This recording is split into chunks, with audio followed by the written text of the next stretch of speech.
जो पहुंचाए सच्ची व सटीक खबर आप तक। नमस्कार, आप देख रहे हैं गजब हरियाणा न्यूज।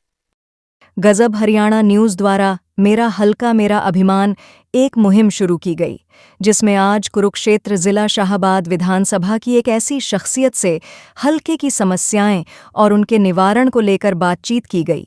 वे ऐसी शख्सियत हैं जो वर्षों से केंद्र की राजनीति कर रहे हैं और राजनीति के माहिर हैं, जिनका भारत के महामहिम राष्ट्रपति द्रौपदी मुर्मू जी और पूर्व में भारत के महामहिम राष्ट्रपति रहे रामनाथ कोविंद जी सहित भाजपा के शीर्ष नेतृत्व से अच्छा सामंजस्य बनाए हुए हैं।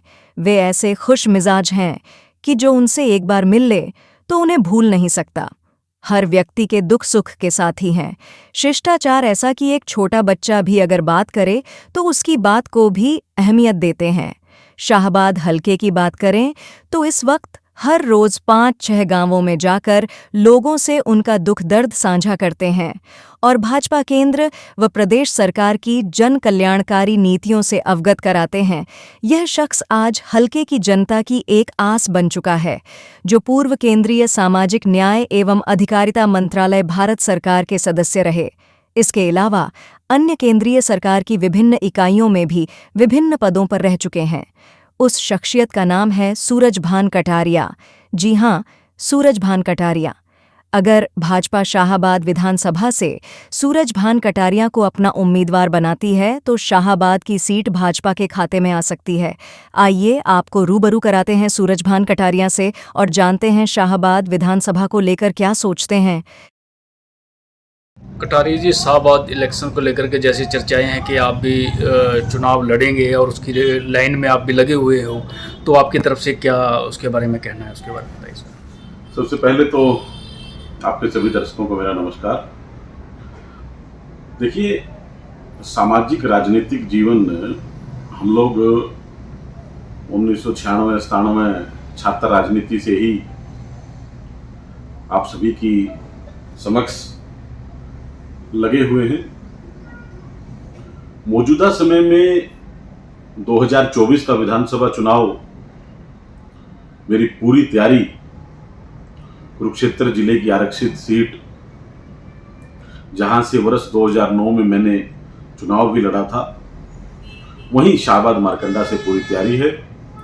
पार्टी संगठन, केंद्रीय नेतृत्व, प्रदेश नेतृत्व अगर मुझे शाहबाद क्षेत्र से प्रत्याशी बनाते हैं, मुझे अवसर देते हैं, मुझे मौका मिलता है, तो मेरे रविदासिया समाज की लगभग 30-35 हजार वोट वो बिल्कुल भारतीय जनता पार्टी के पक्ष में आएंगी, क्योंकि हम लोगों ने समाज के बीच अपने जो गुरु रविदास विश्व महापीठ संगठन है, उस संगठन के माध्यम से कई वर्षों से लगातार जन जागरण अभियान चला रखे हैं।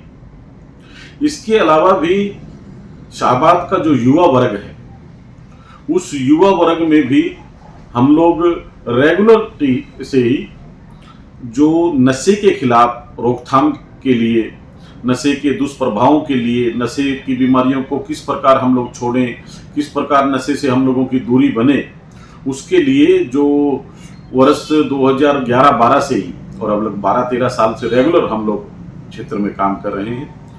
मुझे लगता है कि शाहबाद के विधानसभा चुनाव में भारतीय जनता पार्टी कमल के फूल के चुनाव चिन्ह पर अगर मैं प्रत्याशी के तौर पर आता हूं, तो अन्य सभी विपक्षी पार्टियों से लगभग 2 गुनी वोटों से मैं जीत दर्ज कराऊंगा। कटारिया जी, जैसे अब विपक्षी जो नेता हैं, उन्होंने बीजेपी पर एक तरह के वो कटाक्ष भी करते हैं और हमलावर भी हैं कि अभी तक सिर्फ बीजेपी ने सिर्फ बातें की हैं, काम नहीं किए हैं, तो उसके बारे में आपका क्या? नहीं रंगा जी, ऐसा नहीं कह सकते आप पिछले 2004-05 के बाद से लेके 2014 तक का भूपेंद्र सिंह हुड्डा जी का 1 और 2 दोनों कार्यकाल देख लीजिए, और मौजूदा हमारे भाजपा के 1 और 2 माननीय मनोहर लाल खट्टर जी का, इस कार्यकाल में मनोहर लाल जी खट्टर जी का, और अब मौजूदा सैनी हमारे सम्मानित मुख्यमंत्री श्री नायब सिंह सैनी जी का। तो मुझे लगता है जितने डेवलपमेंट, जितने विकास और जितने युवाओं को रोजगार, जितने की बिना खर्ची पर्ची की व्यवस्था इस सरकार में हुई है, इससे पहले नहीं हुई है। उन सब का हम मुझे और पूरे हरियाणा में भाजपा के प्रत्याशियों को लाभ भी मिलेगा। शाहबाद क्षेत्र से अनेकों युवाओं को बिना खर्ची पर्ची के, बिना किसी सिफारिश के, अपनी योग्यता के आधार पर नौकरियां मिली हैं। वो सारे के सारे परिवार, हम लोग उनसे मिलकर भी आते हैं, वो परिवार हमसे जुड़े भी हैं, जिन परिवारों ने कभी सोचा भी नहीं था कि ग्रुप डी की 4th क्लास की अस्थायी नौकरियां भी, डीसी रेट की नौकरियां भी उनके बच्चों को मिलेगी। आज उन परिवारों में पुलिस की भर्तियों में, उन परिवारों के बच्चे कलरकों की भर्तियों में, स्थायी नौकरियों में शामिल हुए हैं। तो मुझे लगता है इन सारी चीज़ों का मुझे शाहबाद क्षेत्र में फायदा मिलेगा।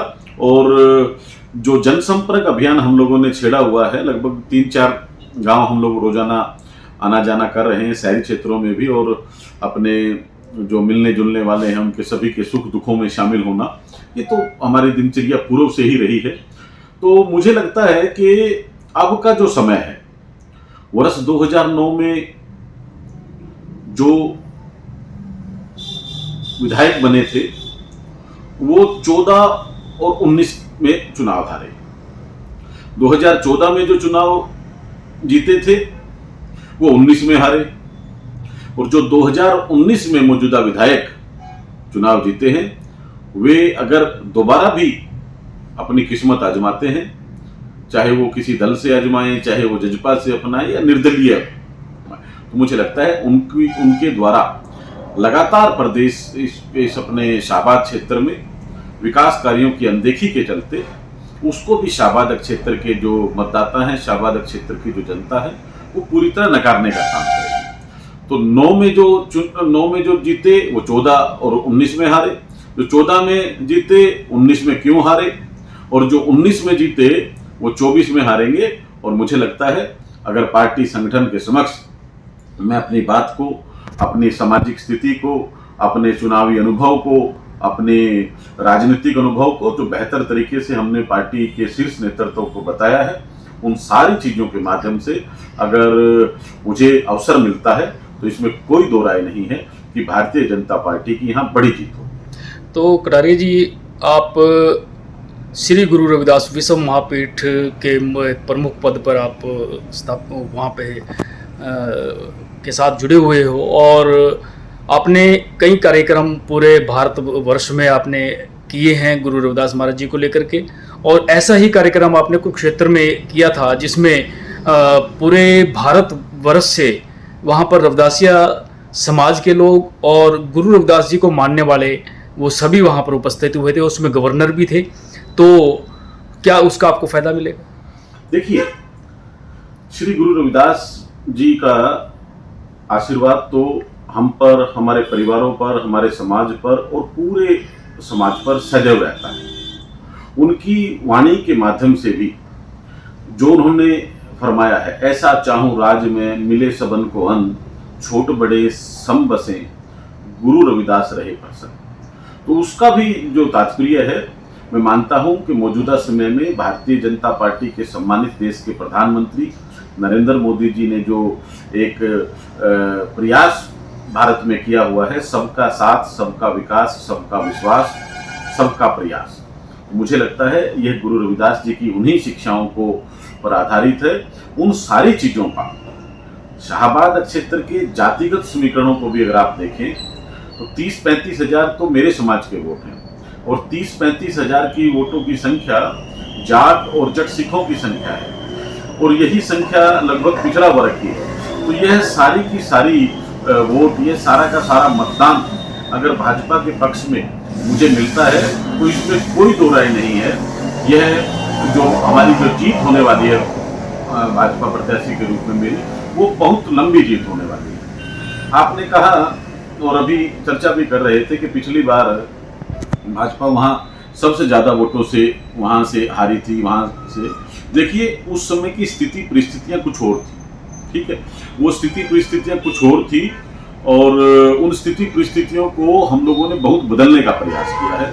तो मुझे लगता है कि अगर मुझे अवसर मिलता है तो भारतीय जनता पार्टी की जितनी वोटों से जीत पिछली बार हार हुई थी, उससे ज़्यादा वोटों से इस बार जीत दर्ज करेगी, ये मेरा स्पष्ट कहना है। और ये मेरा जो कहना है, ये शाहबाद क्षेत्र के जनता के बीच में जो मुझे जनप्रेम मिल रहा है, शाहबाद क्षेत्र के मतदाताओं के बीच में मुझे जो आपसी परिवारवाद मिल रहा है, जो पारिवारिक माहौल मिल रहा है, मेरी बहनों का आशीर्वाद, मेरे बुजुर्गों का आशीर्वाद, मेरे युवा साथियों का आशीर्वाद, तो मुझे लगता है कि यह जो जीत है मेरी, जो जीत का मैं आधार कह रहा हूँ, वो शाहबाद क्षेत्र का जन समर्थन मुझे जो मिल रहा है, उस आधार पर मैं कह रहा हूँ। तो कोई समस्याएं भी कुछ आप हल्के में जा रहे हो तो सामने आ रही हैं कुछ? देखिए, समस्याएं शाहबाद क्षेत्र की कई गंभीर हैं। एक तो जो शाहबाद क्षेत्र के साथ में हमारी लाडवा रोड पर शुगर मिल है, हालांकि उस शुगर मिल का अपना एक इतिहास है, उसकी उत्पादन क्षमता पूर्व में और मौजूदा समय में बहुत बेहतर रही है, पर उससे उठने वाली जो राख है, उससे एक शहर और का जो काफ़ी भाग है वो प्रभावित होता है। उसका हम लोग अभी तक स्थायी समाधान नहीं निकाल पाए हैं। यह मौजूदा विधायक की, पूर्व के विधायकों की नाकामी भी रही है। दूसरी बात, इसके साथ साथ राष्ट्रीय राजमार्ग पर जो हमारे नए फ्लाईओवर बने हैं, पुल बने हैं, उनके नीचे अभी आप देखिए, थोड़ी सी बारिश होते ही लाडवा रोड से लेकर बड़ा रोड तक पूरे दोनों तरफ में पानी भर जाता है। आने जाने, पैदल चलने, दोपहिया वाहन और स्कूल कॉलेज में आने जाने वाले बहुत लोगों का जनजीवन अस्त व्यस्त होता है। हालांकि यह समस्या केंद्रीय राष्ट्रीय राजमार्ग मंत्रालय से जुड़ी है, पर मेरा पूर्व में भी प्रयास रहा है, मौजूदा समय में भी प्रयास रहा है कि इस समस्या का एक स्थायी हल हम लोग निकालें। वो कैसे हो, क्या हो, वो अधिकारियों के समक्ष बैठकर इस पर भी गंभीरता से चर्चा होनी चाहिए। तो और आखिरी मेरा जो कहना है कि शाहबाद क्षेत्र आज नशे के मायाजाल में उलझा हुआ है। आप यकीन नहीं करेंगे कि छोटे छोटे तीसरी, चौथी, 5वीं क्लास के हमारे बच्चे बच्चियां उस नशे के जंजाल में फंस रहे हैं। हमें नशे के प्रति स्वयं सजग होकर, अपने युवाओं को सजग होकर, अपने परिवारों को सजग होकर, समाज को सजग करके, अधिकारियों को सजग करके हमें नशे के व्यापार को पूरी तरह बंद कराना है। यह हम लोगों का प्रण है और इस पर हम लोग काम कर रहे हैं। एक शाहबाद की बहुत बड़ी समस्या है, जैसे पीछे अभी आपने जैसे बाढ़ आई थी, जो पानी आया था और शाहबाद के अंदर बहुत परेशानी लोगों को उठानी पड़ी थी, तो उसमें सरकार ने भी काफ़ी प्रयास किए और कुछ नहीं भी कर पाए। लोगों के ने उस पर काफ़ी सरकार से उनका मनमुटाव भी रहा है और उससे नाराज़ भी हुए। तो उसको लेकर के आपका क्या प्लान है ऐसा कुछ? देखिए, ये आपने बिल्कुल सही बात कही है कि पिछले लगभग इसी समय का वो प्राकृतिक आपदा का समय था। मार्कंडेश्वर बाबा की नदी के तट पर शाहबाद क्षेत्र बसा है और जो उस मार्कंडा नदी में जल का प्रभाव था, उस जल के प्रभाव ने शहरी क्षेत्र में भी 3-3, 4-4 फुट का पानी खड़ा किया, ग्रामीण क्षेत्रों को पूरी तरह अस्त-व्यस्त कर दिया। मुझे लगता है कि वो सारी समस्या भी बेहतर तरीके से सिंचाई विभाग के अधिकारियों के समक्ष साथ बैठकर, अन्य अधिकारियों के समक्ष साथ बैठकर, प्रदेश के उच्च अधिकारियों के साथ बैठकर मौजूदा विधायक को हल करानी चाहिए थी, पर शायद उसमें भी उनको मुझे नहीं लगता कि कोई ठोस कदम उठाए गए हैं। हमें जो है, अगर अवसर मिलते हैं तो ये जो स्थायी समस्याएं हैं, इन समस्याओं का बेहतर हल कैसे हो, उस पर हम लोग काम करेंगे।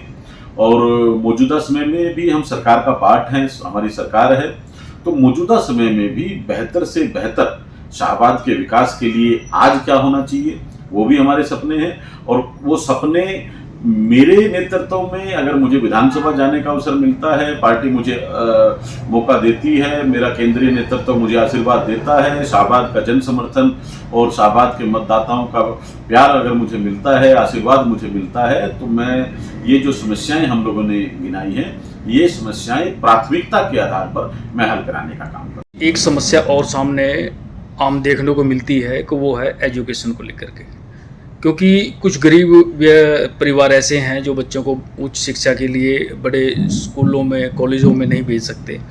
तो और सरकारी जो स्कूल कॉलेज हैं वो बहुत कम है, वो सीमित कर दिए गए हैं, सीमित रह गए हैं। तो एजुकेशन को लेकर के आपकी तरफ से क्या प्रयास रहेंगे उसके बारे में? देखिए, ये भी एक बहुत अहम चीज़ है। भारत रत्न बाबा साहब डॉक्टर भीमराव अंबेडकर जी ने हमें अपने मूल सिद्धांतों में ये बात कही है, शिक्षित बनिए, संगठित रहिए और संघर्ष करिए। तो मुझे लगता है कि शाहबाद जैसे क्षेत्र जो कि शिक्षा का भी एक अहम क्षेत्र है, वहाँ उच्च शिक्षा के लिए भी कुछ अन्य संस्थानों का निर्माण कराया जाना चाहिए। और जो हमारे गरीब परिवारों के बच्चे हैं, अनुसूचित जाति के बच्चे हैं, पिछड़े वर्गों के बच्चे हैं, अल्पसंख्यक बच्चे हैं, गरीब समाज के बच्चे हैं, उन बच्चों की उच्च शिक्षा के लिए भी कुछ स्थायी प्रबंध होने चाहिए।